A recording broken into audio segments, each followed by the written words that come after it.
valorização da produção e do consumo de alimentos naturais e orgânicos.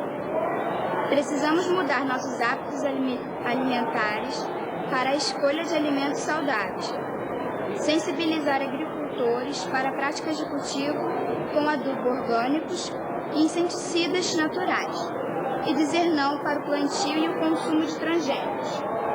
Com a participação da aluna Thaísa Tomás, aqui do Rio de Janeiro, que fez a leitura do 8º item da Carta das Responsabilidades Vamos Cuidar do Brasil, começa agora o Salto para o Futuro, um programa da TV Escola, canal da Secretaria de Educação à Distância do Ministério da Educação. Na edição de hoje, nossos convidados vão falar sobre a riqueza de espécies vivas existentes no planeta e sobre as ações necessárias para a sobrevivência dessas espécies. Para falar sobre esses assuntos, convidamos a gestora da comunidade virtual de aprendizagem Vamos Cuidar do Brasil, Tereza Mello, o professor do Departamento de Ciências Florestais da Universidade de São Paulo, Marcos Sorrentino, e a diretora técnica da empresa Menos Lixo, em São Paulo, Patrícia Blau. No projeto de educação ambiental de uma escola em Porto Alegre, reaproveitamento e reciclagem são palavras-chave. E o lema vale para óleo de cozinha, papel e sucatas. Veja na reportagem. Cortar o papel, furar e colocar alças são algumas etapas da confecção de pequenos blocos na Escola Municipal de Ensino Fundamental Professor Gilberto Jorge. O objetivo é o reaproveitamento, né? Então, assim, a gente separa, fizemos uma separação desses papéis, alguns a gente não vai poder utilizar, então a gente coloca no lixo e falamos já com os funcionários para eles botarem no lixo seco, no dia da coleta seletiva. Outros papéis a gente vai aproveitar para reciclar, ou seja, a gente vai formar novo papel. E aqueles papéis que ainda podem ser reaproveitados, então a gente está fazendo os bloquinhos para reaproveitamento do papel. O trabalho de reaproveitamento foi acompanhado com interesse pelos alunos. Esta folha foi utilizada só de um lado, o outro lado ainda está em branco. Então a gente pode reaproveitar essa folha. E nós aqui do grupo da Educação Ambiental estamos reaproveitando essa folha, esse espaço em branco, para fazer os bloquinhos. Além da atividade de reaproveitamento de papel, o grupo também discutiu sobre a importância da reciclagem do óleo de cozinha. E a importância também de a gente não colocar o óleo de cozinha usado no ralo da pia, porque ele vai para o Guaíba e vai dificultar o tratamento dela, da água. E também peço para vocês não colocarem o óleo de cozinha na terra, porque ele vai para os lençóis subterrâneos e vai contaminar mais a nossa água. O tema da educação ambiental ele perpassa por todos os projetos. Na hora do planejamento, ele é um dos eixos que é observado em todos os nossos projetos. Então, desde o plantio de canteiros na horta, turmas fazendo receitas de xaropes, de pomadas, ervas medicinais, enfim. Cada projeto vai dizendo como é possível fazer a entrada deste tema, né? Nas aulas de educação física, o trabalho começou em sala com objetos de sucata sendo transformados em brinquedos. O objetivo principal é fazer a parceria com as professoras de primeiro ciclo que estão trabalhando esse ano com o projeto Brinquedo e Brincar e Coisas de Criança. Então, dentro do projeto, né, de sala de aula surgiram várias questões e uma delas era se pode fazer brinquedo com sucata, com o que é lixo, com o que a gente não usa mais. Então, nas aulas de educação física eu procurei aliar, né, trazer alguns materiais como garrafas, as caixinhas de leite, de suco, latas, e então fazer alguns brinquedos que já são antigos, né, para nós. O mais importante assim é estar junto com as crianças, né, junto com eles, vendo essa transformação, o que dá para fazer. E isso é que é o mais legal da atividade. Fazer dado, fazer um monte de coisa. Jornal, e minha calça a gente fez bolinha, depois a gente brincamos de boliche. E ao final, foi só levar os brinquedos para a quadra e se divertir.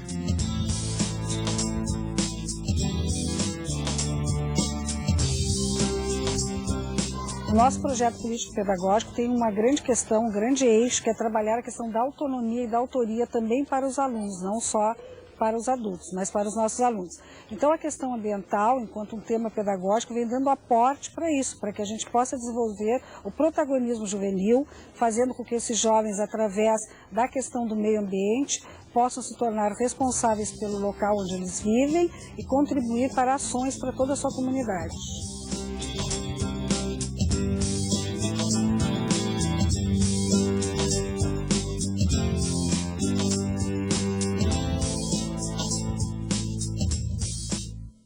Começando o Salto para o Futuro, gostaria de agradecer aos nossos convidados pela presença aqui no nosso estúdio. Tereza, nós vimos ali na reportagem o pessoal da Escola Gilberto Jorge cuidando um pouquinho mais de Porto Alegre, né? A menina até disse que não pode jogar óleo de cozinha na pia porque ele vai para o Guaíba, o rio lá que corta a cidade. E você é da comunidade virtual de aprendizagem Vamos Cuidar do Brasil. O que é essa comunidade, Tereza? Bem, boa noite a todos, muito obrigada pelo convite. Acho que é bom a gente falar sobre o que é uma comunidade virtual de aprendizagem antes, né? Porque uma comunidade virtual é um grupo de pessoas que se reúnem com os mesmos interesses, em torno de um mesmo tema, mas usando a internet. Essa é uma comunidade virtual, que pode ser de relacionamentos, etc. e tal. Quando ela é de aprendizagem, é que existe uma intenção educativa, né? Portanto, a comunidade virtual de aprendizagem Vamos Cuidar do Brasil é mais uma instância de reflexão, de debate, de resoluções da própria Conferência Infanto-Juvenil pelo Meio Ambiente. Agora, na terceira versão da Conferência Nacional Infanto-Juvenil pelo Meio Ambiente, existe este outro espaço para a conversa, a prosa e a troca entre a meninada toda que vai participar da conferência. É um espaço, então, que está destinado aos alunos, às crianças e aos jovens que vão participar da conferência. Que vão participar da conferência, para que eles possam ir lá, mostrar o que estão fazendo, né? E ver o que os outros estão fazendo para cuidar do Brasil, que é o lema da conferência do Infanto Juvenil. Certo. Patrícia, a gente também viu na atividade, inclusive com a participação da professora de Educação Física, os meninos e meninas ali aproveitando materiais, reaproveitando materiais. Sucata, né, como o Sérgio disse na reportagem. Cuidar do lixo também tem a ver com biodiversidade, Patrícia? Não, com certeza. Eu acho que muitos de nós já ouvimos falar assim, do impacto do lixo no ambiente, né? Se discute muito, se a gente joga plástico equivocadamente, né, de forma inadequada, isso vai parar na barriga de tartaruga, que confunde com águas vivas. A gente imagina jogando lixo no rio, né, matando peixes e tal. E quem nunca ouviu falar que o plástico lá no meio ambiente dura 100 anos até poder se desintegrar? Mais ainda. Então, acho que tem tudo a ver a questão, né, do impacto da destinação do nosso lixo sobre fauna, flora, diversidade. Mas se a gente mais e mais também pensar na origem do lixo, a gente vai ver que ele tem tudo a ver com, né, preservação de ecossistemas, de espécies. Então, no caso da escola que abordou o papel, né? É muito interessante reaproveitar e depois reciclar, mas a gente tem que fundamentalmente parar para pensar de onde vem esse papel, né? Quer dizer, evitá-lo na produção dele como lixo, mas pensar assim, bom, de onde vem esse eucalipto, como é que é o plantio desse eucalipto, é reflorestamento de verdade, não é? Qual que é o consumo de papel hoje que leva, de repente, ao plantio de eucalipto invadir o cerrado, com todas as suas espécies super preciosas, a gente planta eucalipto no Pará, né? Então, se a gente mais e mais na escola trabalhar de onde vem tudo que a gente usa, que acaba virando lixo, a gente vai fazer mais ainda essas associações, né? A aluna comentou, precisamos mudar nossos hábitos alimentares, certamente. Precisamos, fundamentalmente no Brasil, mudar esse padrão de desperdício de alimento, né? Porque esse alimento desperdiçado custou muito para a agricultura e estamos lá, né, desmatando áreas, degradando áreas para transformá-las em lavoura, em pastagem, né? Então, incluir a discussão do lixo desde a sua origem, né, fazendo essas conexões com ambiente preservado, biodiversidade. E, Paulo, a gente hoje também vai falar da questão da biodiversidade, como a Patrícia já começou a falar ali, é que por muito tempo no Brasil a gente falava de biodiversidade pelo viés da ameaça da extinção. Campanhas alertando sobre a extinção de espécies como o mico-leão-dourado, da arara azul e algumas outras tantas. Como é que está esse panorama brasileiro da biodiversidade? Assim, essas espécies que eu citei, por exemplo, ainda estão sofrendo ameaça de extinção? Grande parte delas continuam a sofrer ameaça de extinção, outras novas começam a ser extintas, entram para a lista de animais, de espécies vegetais em extinção, mas o principal problema é que se nós não enfrentarmos a questão do diálogo com a diversidade, a questão da compreensão sobre a importância do outro e estivermos sempre centrados apenas em nós próprios, apenas na compreensão homogênea e homogeneizadora do mundo e da vida, essas espécies cada vez mais estarão em extinção. Então, a discussão sobre a não extinção de espécies animais, de espécies vegetais, ela é muito oportuna porque ela nos obriga a pensar, a conversar, a discutir sobre como é importante para a vida de cada um de nós trabalhar com a diversidade de cultura, de saberes, de sabores. Os nossos sabores são homogeneizados pelo açúcar e pelo sal. E nós deixamos de compreender o sabor e sentir, né, o sabor de cada fruta, o sabor num suco, o sabor de um chá, porque colocamos um monte de açúcar, um monte de sal na comida. Então, a discussão sobre a diversidade de espécies animais passa pela discussão, pelo debate sobre a importância da diversidade no dia a dia. Quando a gente viaja de um país para o outro, a gente encontra hoje seres humanos exatamente iguais. A diversidade de indumentária, a diversidade de culinária local vai sendo toda homogeneizada. Hoje, a ditadura da carne, do consumo da carne, vai se espalhando por todo o planeta. A China e a Índia, que eram países que quase não consumiam carne, consomem cada vez mais. É sinônimo de melhoria de qualidade de vida comer carne. E a gente não para questionar que cada quilo a mais de carne consumido pelos humanos significa um pedacinho a menos da floresta amazônica, um pedacinho a menos do cerrado, porque vai se colocando pasto para alimentar os carnívoros do planeta. Muita coisa, né? Tereza, com relação à diversidade também, felizmente, nós estamos num país, o Brasil, que é multicultural. E ao longo dessa semana, um dos convidados chamou a atenção para as relações diferenciadas que os diversos povos que constituem o nosso país estabeleceram ao longo do tempo com a natureza, com o meio ambiente. Ele citou o caso dos indígenas, que não se veem como habitantes do planeta, e sim como partes desse todo.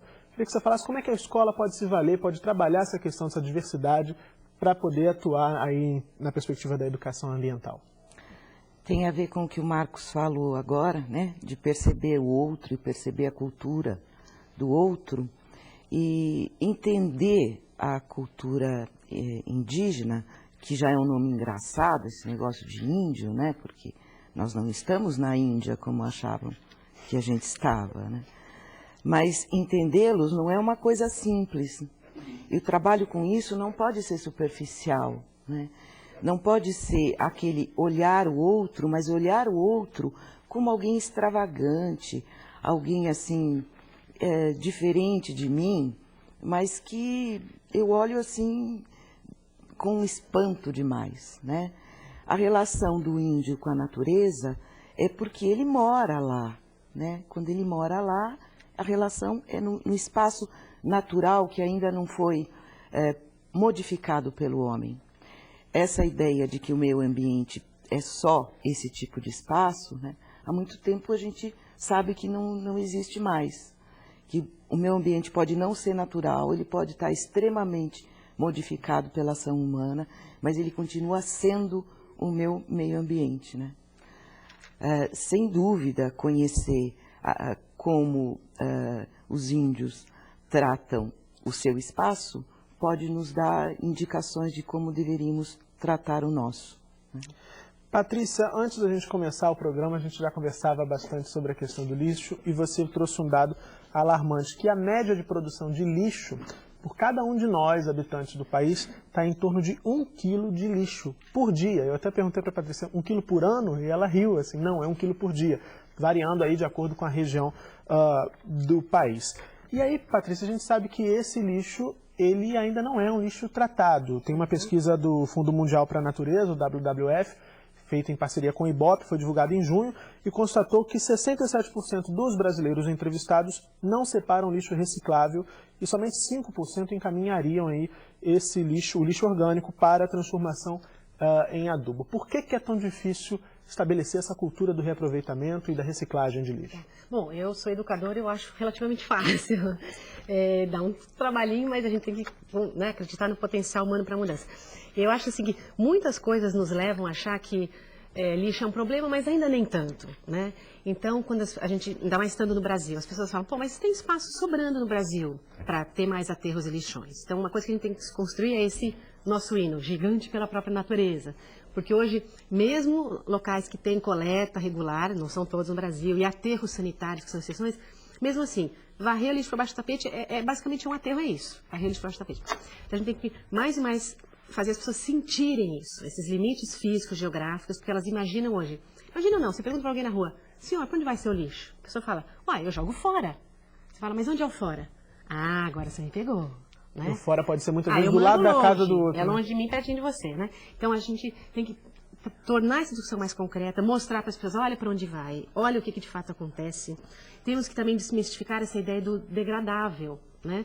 Porque está sendo mais e mais popularizado esses tempos de decomposição dos resíduos, e as pessoas falam, então tudo bem jogar comida no lixo porque vira adubo, né? Casca de banana, tudo bem, em 6 meses. Então a gente não está entendendo que aterro ou lixão são áreas tão estranhas que às vezes nem há decomposição direito, né? Então há pesquisas que eu sempre comento no meu trabalho educativo assim, se encontra às vezes pãozinho em aterro com 30 anos de idade, hambúrguer, salsicha, né? Porque um aterro, no chão, às vezes não é uma condição adequada para decomposição. Estou dando exemplos de mitos, né? Muitas coisas também que a gente usa, por exemplo, papel, como foi abordado na escola, né? As pessoas acham que tudo bem gastar papel porque é um recurso renovável. A gente não pensa no impacto da produção disso em termos de consumo de água, de solo. A gente planta hoje um pé de eucalipto, leva 7 anos para estar no ponto de corte. Quando se corta, isso rende apenas 50 quilos de papel. Então a gente não entende assim, o que veio antes e o que vem depois. E, por exemplo, separar resíduos. Na verdade, operacionalmente é muito fácil. Né? Tem gente que faz o pé nas costas, separa, tem várias, né, subcategorias. Mas tem que ter uma motivação aí por trás, né? E acho que uma das dificuldades nossas também que as pessoas sentem, elas não se sentem agentes de transformação. Elas falam, o que adianta eu separar se meu vizinho não faz? Né? Acho que é um desafio para nós educadores resgatarmos esse poder pessoal. Recursos naturais são elementos da natureza usados pelas sociedades humanas, aqueles valor para o desenvolvimento da civilização, a sobrevivência e o conforto das pessoas. Podem ser renováveis como a água, a energia do sol e do vento, a flora e a fauna que não estão em extinção. Ou não renováveis, como o petróleo e os minérios. Sozinho, na mata ele vive. Sozinho, na mata ele ama. Da mata ele come. Da mata ele vive. Sozinho, na mata. Da mata ele morre, é mato, é mata, ele vive. Em Porto Alegre, a Comissão de Meio Ambiente e Qualidade de Vida da Escola Municipal Anísio Teixeira faz uso da linguagem teatral para apresentar temas ambientais a alunos, professores, funcionários e toda a comunidade. Através da primeira Conferência do Meio Ambiente, em 2003, ficou deliberado pelos próprios jovens que cada escola deveria ter uma comissão de qualidade de vida e meio ambiente. A ideia central da apresentação de fantoches foi divulgar as ações da Convida, a Comissão de Meio Ambiente e Qualidade de Vida na Escola Municipal de Ensino Fundamental, professor Anísio Teixeira. A gente organizou várias atividades, só que a gente percebeu que com as crianças não adiantava fazer palestras. Que tinha que ser alguma coisa mais lúdica, até porque dava uma conotação de brincadeira, e aí as crianças gostavam de participar. Outra apresentação feita pelos integrantes da Convida desta escola trabalhou o tema Segurança Alimentar. Soneca, a couve está teca, tenho folhas bem verdinhas, usadas em saladas e sopas bem quentinhas. Hipertensão, comigo não, doenças no fígado e no rim, não querem nem saber de mim. Esse tema da segurança alimentar recebeu uma ênfase maior a partir da segunda conferência, porque a gente tem algumas questões importantes aqui na escola. Primeiro que a gente tem uma dificuldade em relação a salgadinhos e bolachas recheadas, porque existe até um mercado próximo onde é comercializado esse material, e na escola a gente tem uma dificuldade em relação ao lixo, muita produção de lixo em função da alimentação que eles consomem. Então a gente tinha que criar hábitos alimentares saudáveis. Se uma pessoa come porcaria, só come besteira, ela pode ser obesa ou desnutrida. É bom suco, salada verde. A terceira encenação dos integrantes da Convida apresentou a dengue e o mosquito transmissor da doença. O Aedes transmite a doença, mas existe um jeito de se prevenir dela. Vamos eliminar os locais de reprodução dos mosquitos. Não deixando água parada, não deixar lixo na rua. não deixar vasinho de planta com água, não deixar caixa d'água aberta. A prevenção e os cuidados com a alimentação são alguns dos assuntos envolvidos no projeto de educação ambiental da escola. A educação ambiental é um processo de inclusão muito grande, né? E trabalha diretamente com a questão da violência, né? Com valores, principalmente valores, né? De amizade, solidariedade, o cuidado. E a educação ambiental não é só a questão assim, a horta separada, o verde, é a gente com a gente mesmo. Na medida que tu entende que cada um tem o seu papel fundamental, né, na preservação desse ambiente onde vive, né, eu posso estar fazendo pouco, mas fazendo a minha parte, isso vai contribuir para que todos possam viver melhor. Estamos neste processo, entre acertos e erros, vamos construindo uma consciência ambiental em nossa comunidade escolar. Bom, nós recebemos aqui, Marcos, um e-mail da Tânia Colodetti e 30 cursistas formandos do curso normal. Um abraço a todos, eles são do Instituto de Educação Governador Roberto Silveira, do Polo de Tecnologia Educacional. E tem uma notícia boa, a Tânia e os cursistas dizem que receberam hoje o livro, a publicação Mudanças Ambientais Globais, Pensar Mais Agir na Escola e na Comunidade. A gente espera que eles aproveitem bastante a publicação, viu, Tânia? Agora ela pergunta se é viável, se é interessante integrar a proposta do livro à prática pedagógica da escola, envolvendo aí todos que estão relacionados à comunidade escolar, diretores, orientadores, coordenadores, professores, alunos, funcionários e família dos alunos e comunidade em torno da escola. A proposta das convidas vai exatamente por aí, como a gente viu na reportagem, né, Marcos? Exatamente.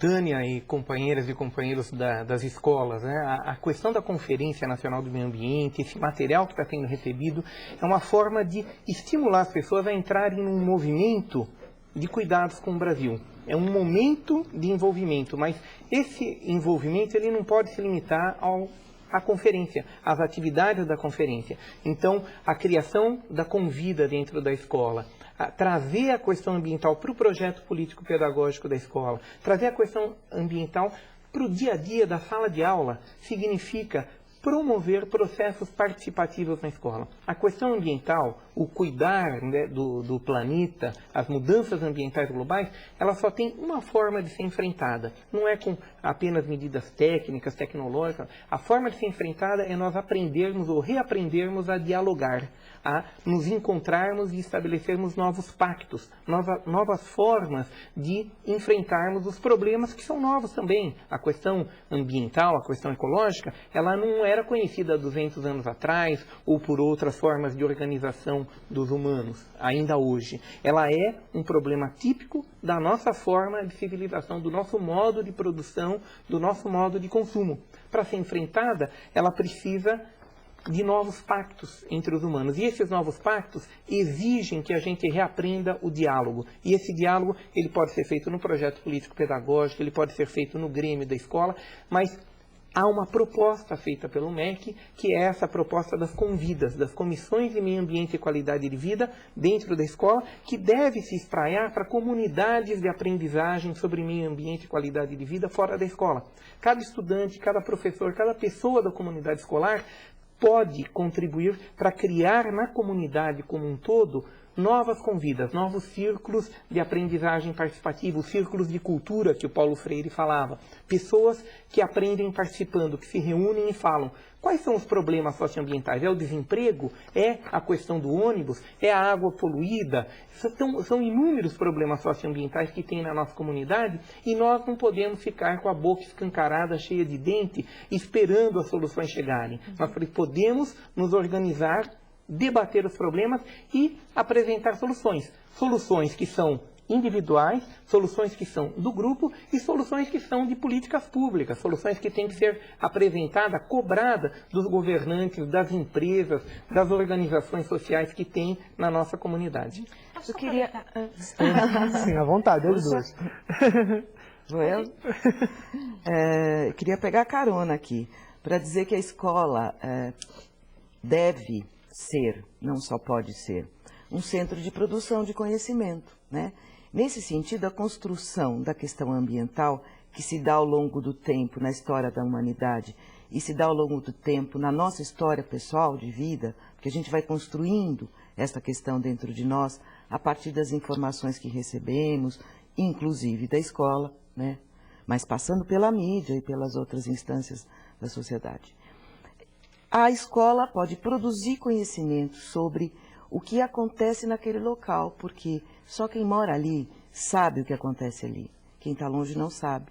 Portanto, ir beber na fonte daquelas pessoas que moram há mais tempo no local, né?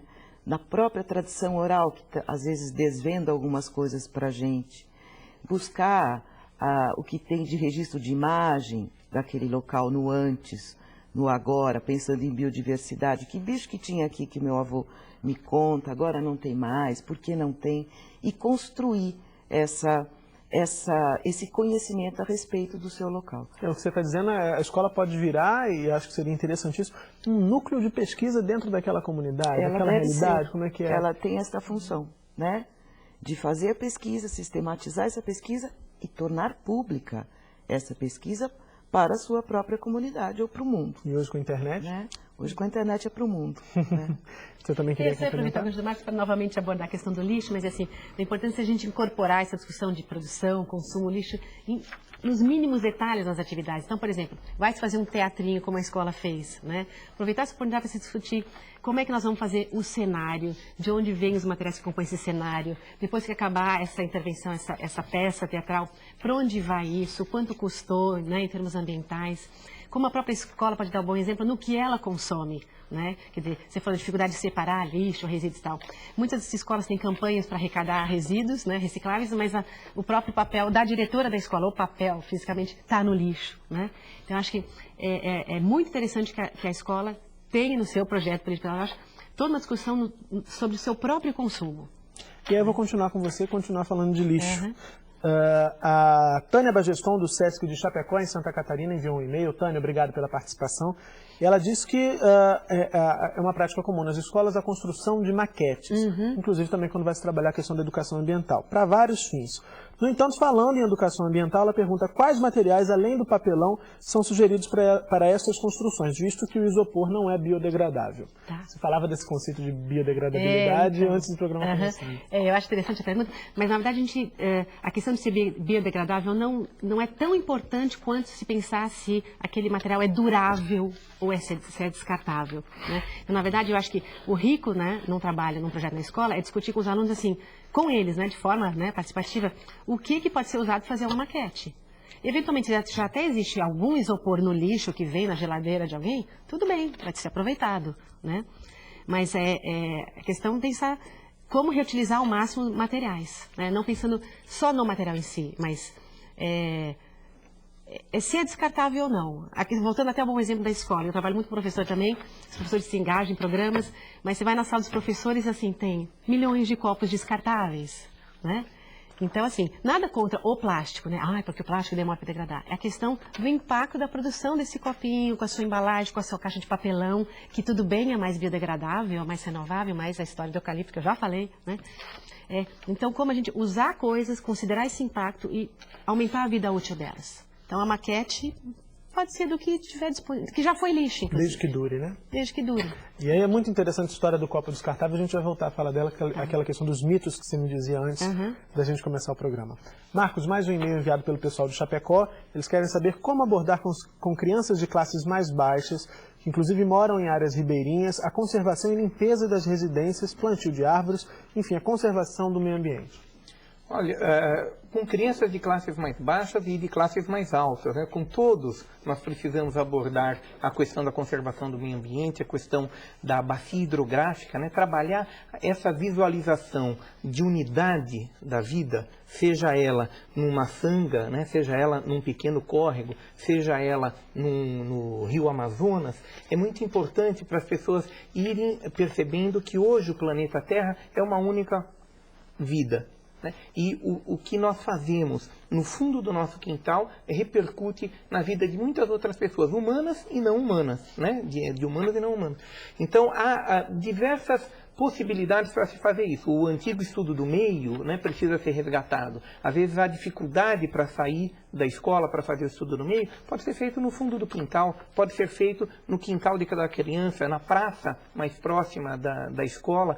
Né? A capacidade de observar a sua realidade socioambiental é algo que deve ser desenvolvido e pode ser estimulado por simples convites, onde as pessoas façam isso que a Tereza disse, né? Entrevistem os moradores mais antigos, procurando recuperar a história, procurando conhecer o processo de transformação dos alimentos. Então, tanto as crianças mais pobres como as crianças mais ricas padecem, e eu acredito às vezes que a classe média e as crianças mais ricas padecem mais ainda de um processo de alienação sobre o seu próprio presente. Isso que a Patrícia tem enfatizado sobre a história de cada material, de onde vem o papel, para onde ele vai, cada objeto do nosso cotidiano, ele hoje é extremamente alienado do nosso conhecimento e nós utilizamos automaticamente. Muito mais ainda a questão do videogame, das máquinas caixa preta, que a gente não sabe nem como é que funcionam.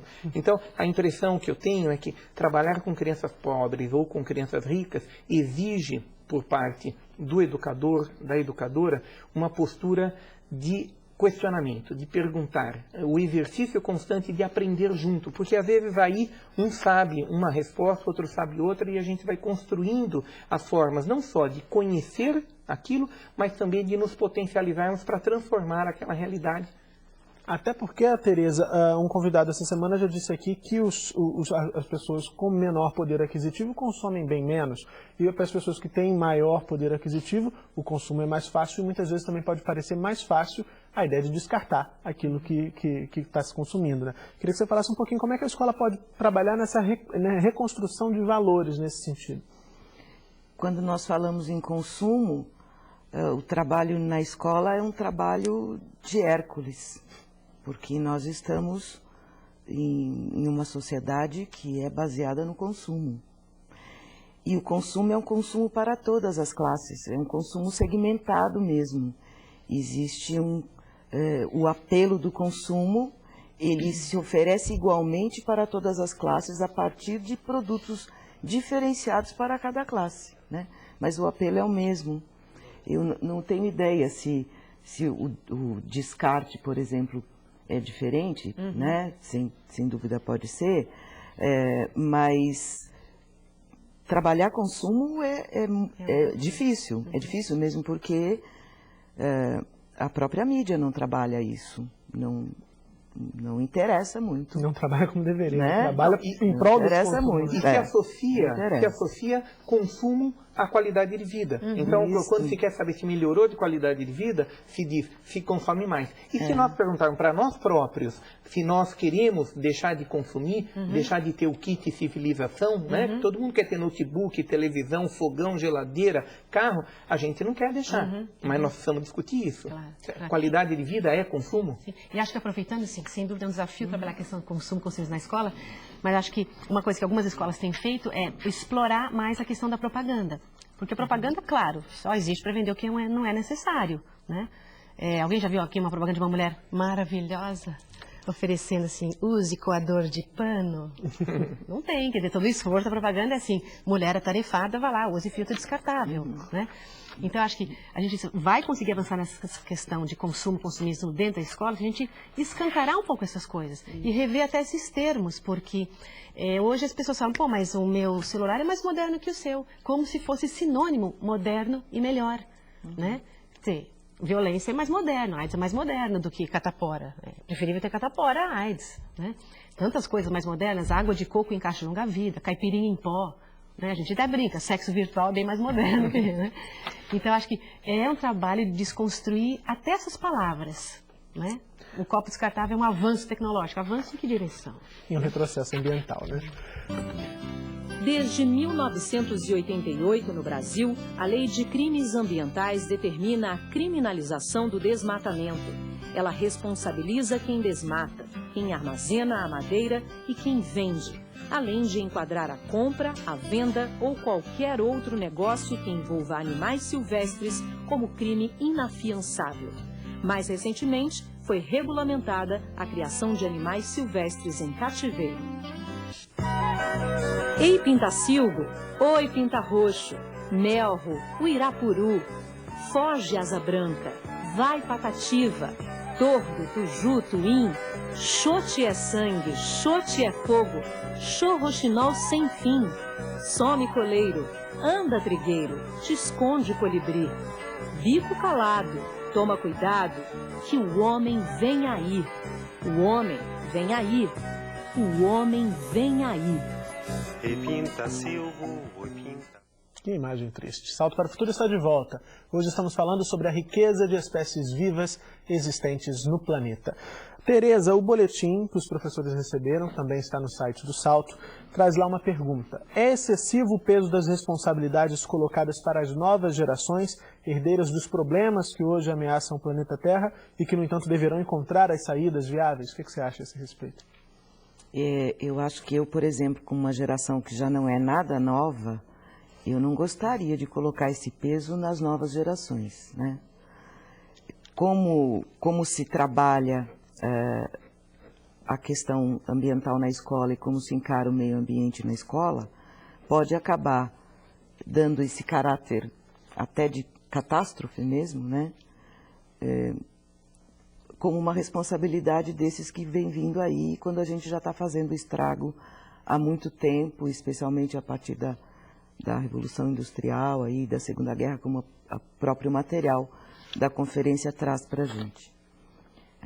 Eu, de minha parte, eu estou fora, eu gostaria de não deixar, mas eu queria saber o que o Marcos... Porque o Marcos é de uma outra geração, já depois da minha, então acho que ele pode falar sobre eu acho que não só é excessivo, como é equivocado, né? Nós não podemos jogar nas costas das crianças, dos professores e da escola toda a responsabilidade por construir novas sociedades, um novo planeta. A gente precisa assumir a responsabilidade que são, sim, os adultos os responsáveis pela educação das crianças e os adultos que estão dentro e que estão fora das escolas. Então, o processo de educação ambiental, a fala mais comum é: adulto não tem mais jeito, tem que educar as crianças. É sacanagem com as crianças. Nós temos que ter as crianças juntas, temos que educá-las, mas temos que dar o exemplo. Até porque, pensando no planeta, ninguém deixa a casa cair para o filho reformar quando crescer. Exatamente. Não dá para fazer isso com o planeta, que é algo bem mais sério e mais covarde ainda, como você está dizendo.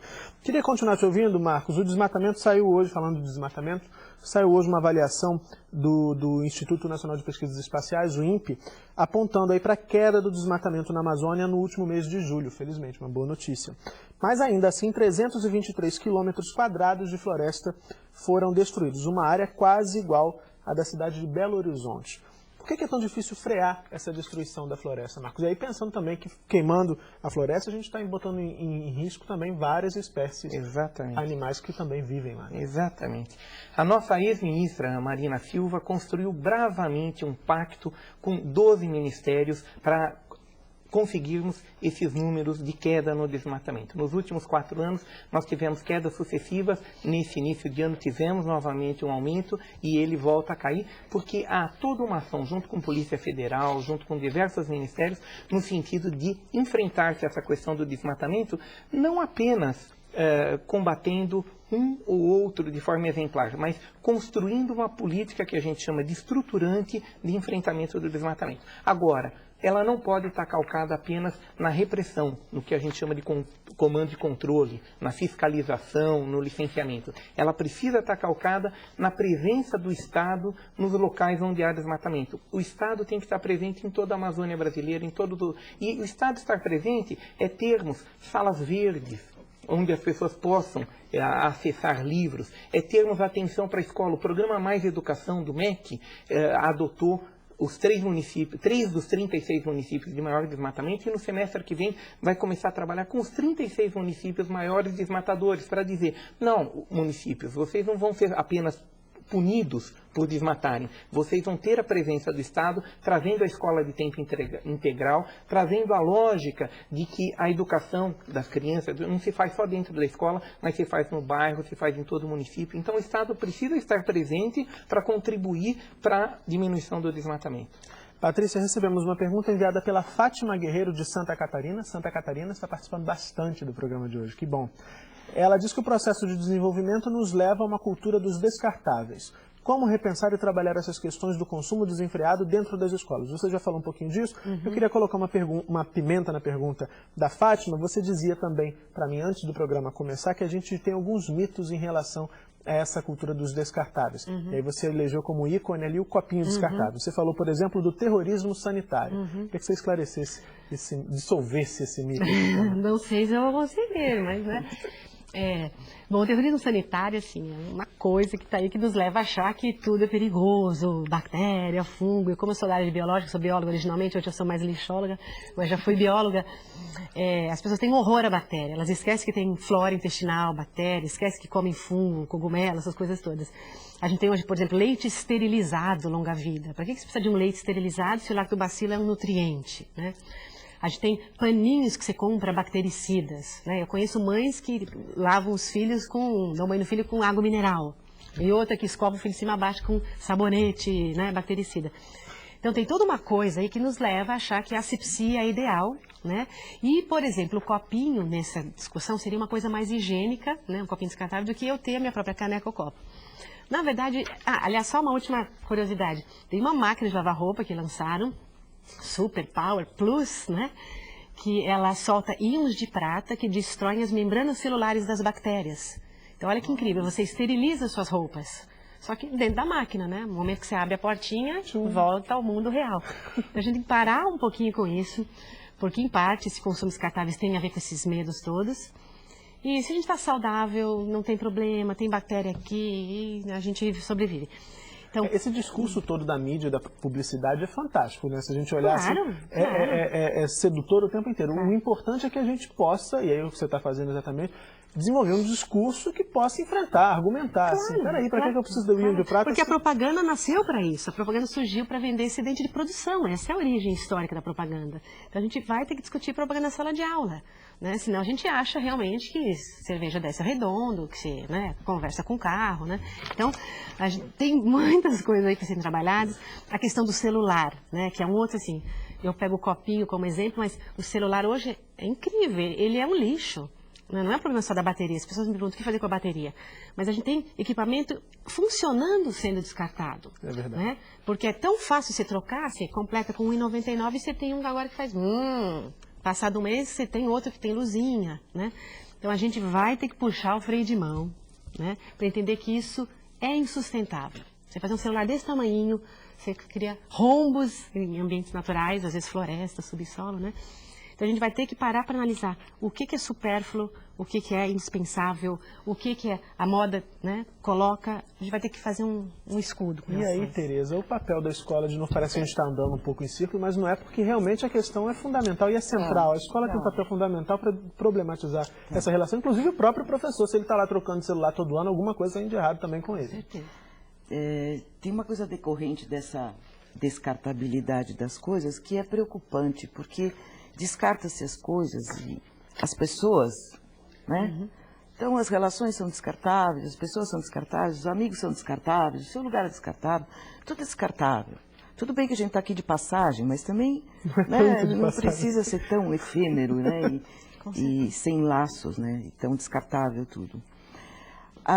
Você dizia com muita razão que a gente tem que desvendar as coisas da propaganda e as coisas da mídia, né? Vocês já tiveram a oportunidade de ouvir falar sobre educomunicação aqui ao longo desta semana. Eu sei que a Graça esteve aqui falando sobre isso também. Eu gostaria de reforçar a importância de levar essas crianças a serem produtoras de comunicação e não só consumidoras de comunicação e de informação. Porque sendo produtoras, trabalha-se, antes de tudo, com a produção do conhecimento a ser falado, né? Com a questão da autoria, que a professora disse na primeira reportagem, disse assim, com o meio ambiente a gente trabalha protagonismo, autonomia e autoria, né? Discutir a autoria desse conhecimento. E quando se produz comunicação, se desvenda os bastidores da maneira de se comunicar dos meios de comunicação social. Ou seja, produzindo jornal, rádio, TV, revista, internet, vídeo. Eu percebo qual é a lógica da produção e eu sei entendo o que é a produção comercial dos meios de comunicação e, em contraposição, o que é usar os meios de comunicação social para a própria comunidade e de uma maneira colaborativa, né? Bom, isso se chama educomunicação. Pronto. É uma proposta que está no material que os professores está no material do passo a Brasil. passo. Tá certo. Marcos,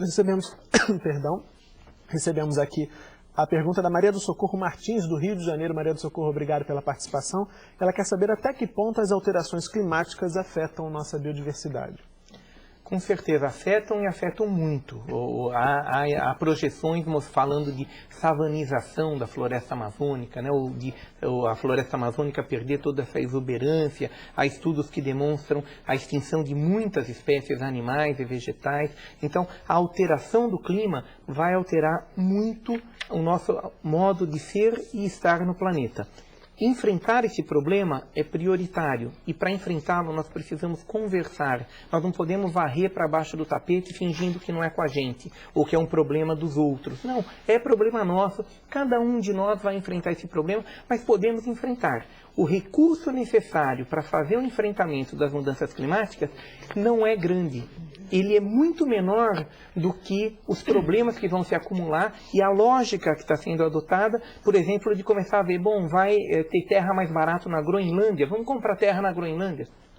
Bom, a gente já está aqui chegando ao final do programa de hoje. Antes, como você já sabe, é hora de ouvir as considerações finais dos nossos convidados. Queria começar, Tereza, por você. Quais são os seus destaques para o que discutimos hoje? Ou algo de novo que você queira trazer para o cursista agora no finalzinho do programa. É tanta coisa, né, que a gente conversa. Não pode ficar até mais tarde um pouco? Eu estou achando pouco tempo. Mas a gente pode Vocês ficam aí, vocês aguentam mais um pouquinho, porque é muita coisa para discutir. A gente pode voltar, certamente vai voltar a discutir esses temas aqui no Eu queria deixar um recadinho assim. Dentro da comunidade Vamos Cuidar do Brasil, nós podemos continuar essa discussão aqui. Principalmente a meninada que está participando da conferência ou não está, a criançada das convidas, né? Toda a comunidade escolar, toda pessoa interessada no tema, tem ali um espaço para conversar sobre isso. Eu gostaria de convidar para que entrassem. Entre no site www.mec.gov.br/Conferência Infanto 2008. Este é o site oficial da conferência. E todo o material que aquela escola recebeu hoje com tanta alegria, e todas as escolas irão receber, esse material também está lá, assim como está na comunidade, né, para consulta. Então entrem lá, conheçam o site e por ali vocês podem entrar na comunidade e participar com a gente lá e contar o que está acontecendo no Brasil inteiro. Vamos falar de biodiversidade, diversidade cultural, lá dentro também, né, pela internet. Ok, Tereza, muito obrigado. Vamos só colocar o endereço aqui na tela de novo, vou repetir, www.mec.gov.br/tá na tela, Conferência Infanto 2008, tudo junto, sem acento, está feito o convite da Tereza. Patrícia, por favor, suas considerações finais. Bom, como ela, eu queria pedir uma série exclusiva para lixo, né, que é muito rico. Tem um site também para deixar para quem quiser, Lixo 2, o retorno, é fácil, é menoslixo.com.br. Mas eu gosto muito de uma consideração final, que não é de autoria minha, de um lixólogo europeu, acho que é muito especial essa citação dele. Ele diz o seguinte, que o lixo mesmo não é nenhum problema, o lixo é só um sintoma de uma doença típica da nossa vida na cidade, né, numa sociedade muito industrializada. Segundo ele, é muito fácil ter menos lixo, basta a gente parar para pensar o que é felicidade. Ele defende, então, que a gente poderia ter muito mais felicidade e bem menos lixo se a gente tiver mais qualidade, menos quantidade, mais cultura, menos símbolos de status, mais conteúdo, menos embalagens, mais tempo com nossas crianças, menos dinheiro trocado, mais carinho, menos presente, mais charme, menos maquiagem e assim por diante. Então, tá certo, Patrícia, obrigado pela participação. Também vou repetir o site, www.menoslixo.com.br, para quem quiser mais fontes aí para discutir sobre lixo. Por favor, Marcos, agora suas considerações finais. Só retomando a questão das mudanças socioambientais globais, o aquecimento do planeta, né? É importante nós debatermos, discutirmos e agirmos nesse sentido. A gente sabe de cidades na Alemanha, por exemplo, que gastam mais recurso por ano para enfrentar as mudanças socioambientais globais que todo o continente africano, que todo o país chamado Brasil.